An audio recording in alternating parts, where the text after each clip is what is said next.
Hello YouTube and welcome to my second video, and this is of my holiday, my very first Atlantis cruise experience from New Zealand to Sydney, Australia. I'm going to be doing some narration, I'm going to throw a couple of vlogs that I did live, and hopefully give you a feel for my experience that I had. I'm doing this because I watch a lot of people's videos on YouTube, and I just enjoy watching their holiday and seeing some of the things they get up to. So join me on my experience and leave some comments, and I hope you enjoy the journey.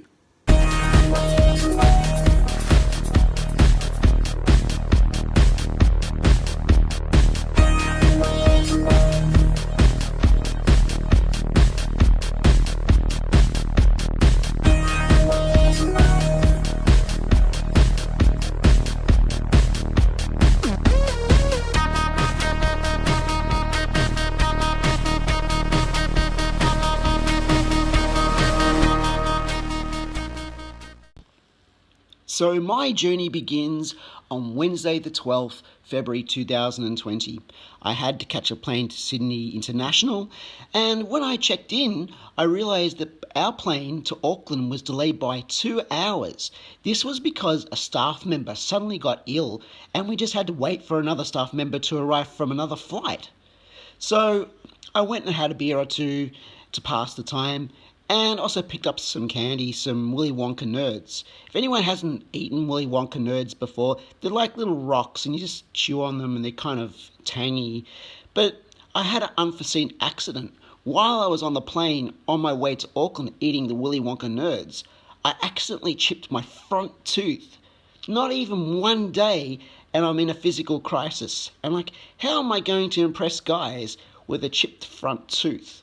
I wasn't sure what to do. Because of the delay, we got to Auckland at 2:30 a.m. and there was no shuttle buses, which apparently are only $25 to get to the city. So I had to fork out a whole $90 to get to the city by myself. So it was a bit ouch. My accommodation, I stayed at the Ibis Budget Hotel, and it was central and reasonably priced, and it was only 2 blocks from the port, so I was really happy with that. So I spent one day in Auckland to have a look around, and here's some of my impressions.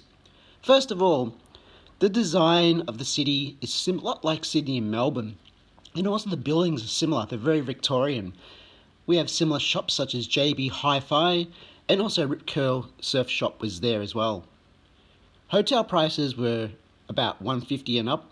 The rooms were small at the Ibis, but they were in a good location. Another interesting thing is the coins are reversed. In Australia, the $1 coin is larger, but the $2 coin is smaller. Whereas in New Zealand, it's the opposite way around. I kind of think, though, Australia's got it wrong because 1 is less than 2, so it makes sense to have a $1 coin smaller. Woolworths is a department store for groceries, but in Auckland or New Zealand, it's called Countdown. And I had a bit of a bad dad joke moment when I thought Woolworths would be more appropriate than Countdown, you know, with the sheep and all. The weather was really nice and humid and about 25 degrees, which I like, but unfortunately as we went south, the humidity went away. I made a really nice friend via the Facebook website who happened to be staying at the same hotel. So we got to know each other by going to lunch at the Grasshopper restaurant, which is a Thai restaurant. We tried a couple of the beers on tap, such as Tiger and Carlsberg. My friend went to the Shakespeare Hotel around the corner, which is this really funky microbrewery. And we ended up having dinner there. I had pork ribs, cold slaw, and a couple of beers. And to finish the night, we went to welcome drinks for Atlantis cruise people at the Eagle Bar.